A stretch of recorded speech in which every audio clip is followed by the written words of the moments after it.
Disclaimer. This story contains mature themes intended for adult viewers. Viewer discretion is advised. That night, the rain whispered against the window like it was trying to tell a secret. The clock read 2:17 a.m., and the only sound in the house was the soft rhythm of my husband's breathing beside me. We'd been married for 3 years, long enough to know each other's habits, yet lately it felt like something was shifting between us. Not broken, just quieter, like a song fading in the distance. He'd been different all week. More attentive, almost tender in ways that felt new. He'd linger a little longer when his hand brushed mine, his gaze tracing my face as if memorizing every line. I could sense something unspoken hovering in the air, something between love and longing. Earlier that evening, I had fallen asleep with the faint scent of his cologne still hanging in the room. It was the same scent he wore on our first anniversary, woody, warm with a trace of amber. It pulled at old memories. Our laughter over candlelight dinners, his fingers tangled in my hair as he whispered promises of forever. But tonight, that same warmth felt different, heavier. In the darkness, I felt the bed shift slightly. His touch, gentle, cautious, sent a wave of recognition through me even before I opened my eyes. There was no malice, no rush, only closeness. My heart raced, caught between confusion and something deeper, something wordless. I didn't move, afraid that if I did, the fragile magic of the moment might shatter. Was it wrong to let it happen, to let love find its way back through silence? Or was this his way of reaching for me when words had failed? The air was thick with questions I wasn't ready to ask. And then, just as I was about to turn toward him, the sound of thunder rolled outside and the lights flickered. My breath hitched. Something was about to change. But what happened next? I could never have expected. The thunder faded, but the silence it left behind felt even louder. I stayed still, my eyes half open, my breath measured. The faint glow from the bedside lamp brushed across his face, my husband's face, and I saw something there I hadn't seen in a long time, softness. Not desire exactly, but something that lived close to it. A quiet ache. He must have sensed that I was awake, though neither of us said a word. Instead, his hand rested lightly on my shoulder, his thumb tracing small, uncertain circles as if testing a memory. I remembered when his touch used to come so easily. Back when laughter filled our mornings and even silence between us felt sweet. But lately it had been different. We were two people still sleeping side by side, yet miles apart in spirit. He'd been coming home late, smelling faintly of coffee and long hours. I never accused him of anything. I knew he was tired, but a part of me missed the man who used to pull me close just to feel me breathe. Tonight, though, he seemed different, hesitant, yet determined, like someone trying to find his way back to something lost. My heart softened. I wanted to reach for him, to bridge the space that time and routine had built between us. But before I could move, his voice broke the stillness, barely a whisper. "Are you awake?" I didn't answer at first. My throat tightened, unsure of what to say. The question itself felt loaded, as if he wasn't just asking about sleep but about us, whether we were still awake to each other, to love, to connection. Finally, I turned my head slightly toward him, my voice trembling. "I am now." He smiled, that slow, familiar smile that once made my whole world pause. "Good," he murmured, his tone gentle yet carrying something deeper. Our eyes met, briefly, but long enough to stir something I thought had faded. The air between us changed, alive again with old warmth. I could feel his breath, steady and close. My heart drummed softly against my ribs, torn between comfort and curiosity, between what was safe and what was about to be crossed. And just as he leaned closer, the lights flickered again and everything went dark. The darkness wrapped around us like a secret, the kind that made the air hum with meaning. I could still feel his breath close to my ear, steady yet uneven, as if he were fighting something inside himself. My heart pounded, not from fear, but from the weight of all the unspoken things between us. "Power's gone," I whispered, my voice barely audible. He chuckled softly, his tone low, familiar. "Guess it's just us now." There was something in the way he said us, a reminder maybe of what we used to be before life dulled the spark. before late-night arguments, silent dinners, and long hours pulled us apart. In that darkness, it felt as though we were stripped of everything but the truth of who we were together. "Do you ever miss it?" I asked quietly. "Miss what?" His hand brushed against mine, slow, unsure. "Us. The way it used to be." He sighed, the sound aching with honesty. "Every day." Those two words lingered in the air, heavier than the thunder outside. My throat tightened as the memories came rushing back. The way he used to lift me off the ground just to make me laugh. The way we'd dance barefoot in the kitchen at midnight. Love had always lived between us, but somewhere along the way, we'd let silence replace it. And yet now, in this fragile moment, the silence felt intimate again. Real. He shifted closer, the bed creaking softly beneath his weight. I could feel the warmth radiating from him. The pull of something I'd been pretending I didn't want. But beneath that warmth something else stirred. A secret I hadn't spoken aloud. There had been someone else. Not in the way people assume, but a fleeting connection. A coworker who'd listened, smiled too kindly, asked about my dreams when my husband no longer did. I never acted on it, but the guilt still clung to me like a second skin. I wondered if he sensed it now, in the way I hesitated. His touch paused for just a heartbeat, as though he could feel my thoughts shifting. "Are you cold?" he asked softly. "No," I murmured. "Just remembering." He leaned in closer, his breath warm against my cheek. "Then maybe it's time to stop remembering," he whispered. And in that single trembling second, I knew something was about to change forever. The candle flickered, casting a trembling glow across his face. Shadows danced along the walls like memories refusing to fade. My breath came slow and uneven as the silence between us grew heavier. No longer awkward but electric. Every heartbeat seemed louder than the rain outside. He was close now, close enough that I could see the faint stubble on his jaw, the tired lines near his eyes, and the glimmer of emotion he wasn't trying to hide anymore. It wasn't just longing, it was love, wrapped in years of distance and quiet ache. "I've missed this," he said softly, his voice rough with truth. I swallowed, my throat dry. "What exactly have you missed?" His lips curved, not quite a smile, something deeper. "You. The way you used to look at me like I was the only one who mattered." The words hit deep. My heart fluttered, torn between guilt and desire. For months I'd convinced myself that the spark between us was gone. That routine had swallowed passion whole. But sitting there, inches apart, I could feel that spark again, alive and wild, waiting for one breath, one choice to ignite it. He reached for my hand. His touch was hesitant at first, then firmer, fingers lacing through mine as if afraid I'd pull away. I didn't. My pulse quickened. The warmth of his skin felt like an answer to a question I hadn't asked. Outside, the storm raged louder, wind whistling against the glass. Inside, time felt suspended. His gaze dropped to my lips, then rose back to meet my eyes, asking without words.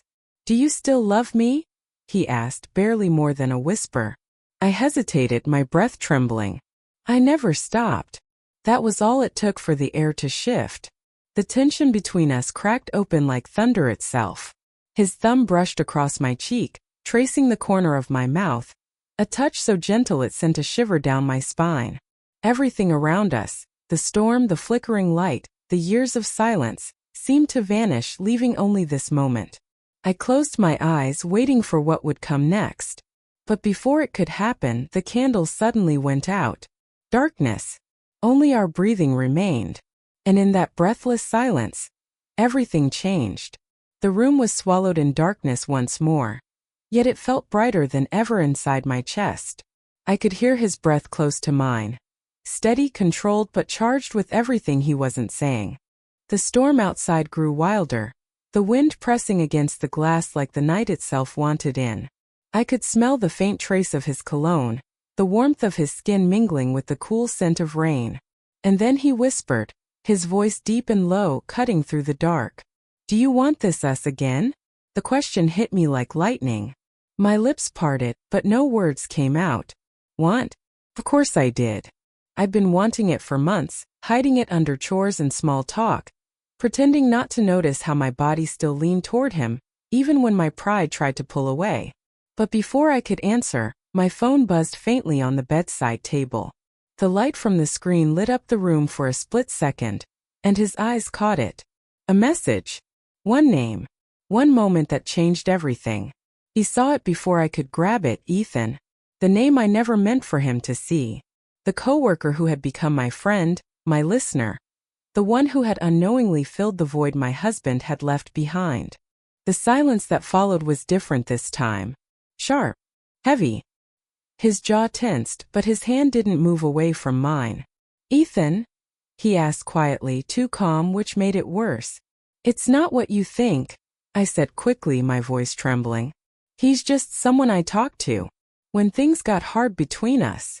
Talk, he repeated, his tone unreadable. Is that all? I wanted to lie. I wanted to tell him it meant nothing. But in the dark, I couldn't hide the truth. Maybe not with words, but he could feel it in the way my pulse raced, in the silence that lingered a second too long. He let out a slow breath. So that's what I became. A stranger in my own bed. My chest tightened. No, I whispered, desperate. You became someone I missed, even while you were right here. His face softened just slightly. The storm cracked outside, a flash of lightning slicing through the room, illuminating our faces, his eyes glistening with hurt, mine filled with regret. For a moment, it felt like the world had stopped between that flash and the thunder that followed. He moved closer, his voice breaking. Then show me that you still remember me. My breath caught. My heart screamed yes, but guilt, fear, and longing tangled inside me like fire and rain. I didn't know which one would win. And then, just before I could answer, another knock echoed from the front door downstairs. At this hour, in this storm, he turned toward the sound, jaw tight. I froze, because deep down I already knew who it might be. The knock at the door thundered louder than the storm itself. For a heartbeat, neither of us moved. The sound echoed through the house like a pulse. Steady, deliberate, impossible to ignore. My husband's eyes darted toward me, searching my face for an answer I didn't have the courage to give. He rose from the bed slowly, his movements tense, controlled. The flicker of lightning washed over him, tracing the sharp outline of his jaw. Stay here, he said quietly, voice steady but eyes burning with something between suspicion and heartbreak. I sat frozen, clutching the blanket like it could protect me from the truth. Every second that passed felt like an eternity. The storm outside beat against the windows, matching the rhythm of my heart. The front door creaked open. I heard his footsteps stop, then silence. Another flash of lightning illuminated the hall, and I caught a glimpse of a tall figure standing in the doorway. My breath caught in my throat. Ethan!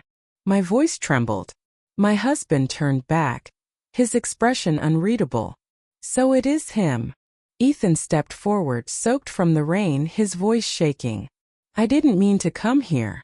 She didn't know. I just needed to make sure she was okay. I heard about the power outage. The room spun. The tension was unbearable. My husband's fists clenched, but his voice stayed calm, too calm. You were worried about my wife? At 2 a.m. Ethan hesitated, his eyes flicking toward me. I care about her. As a person. She's been lonely. That broke something inside my husband. He turned to me, his voice rough.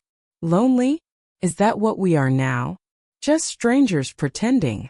Tears filled my eyes. No, I whispered. But you stopped seeing me. You stopped hearing me. I wasn't looking for him. I was just trying to feel like I still existed. For a long aching moment no one spoke. The storm outside began to fade, as if waiting for what would come next. Then my husband exhaled, slow, tired, and full of love that refused to die. Then let's start hearing each other again. He turned to Ethan. You should go.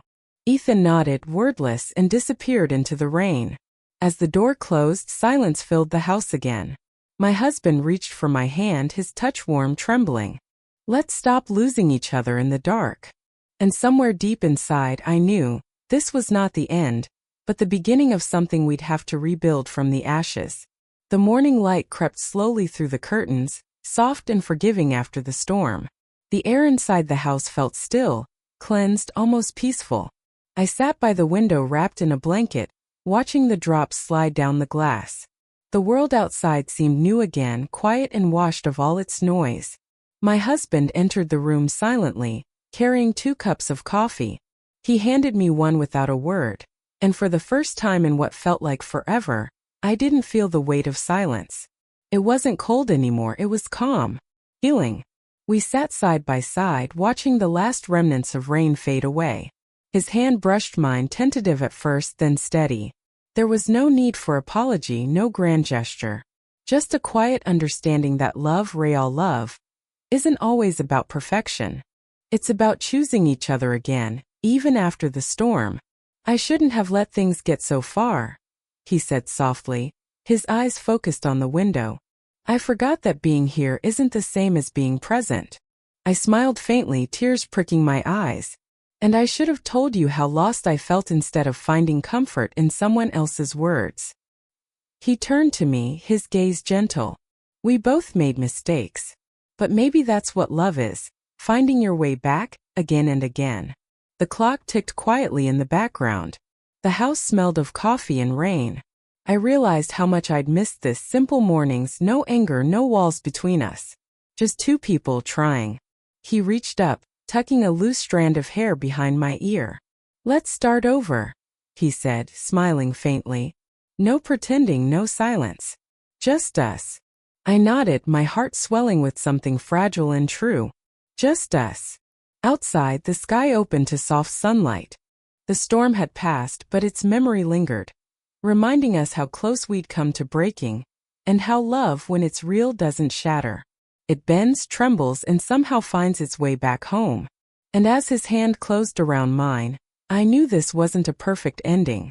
It was something better. A beginning built from forgiveness, honesty, and the quiet promise of forever.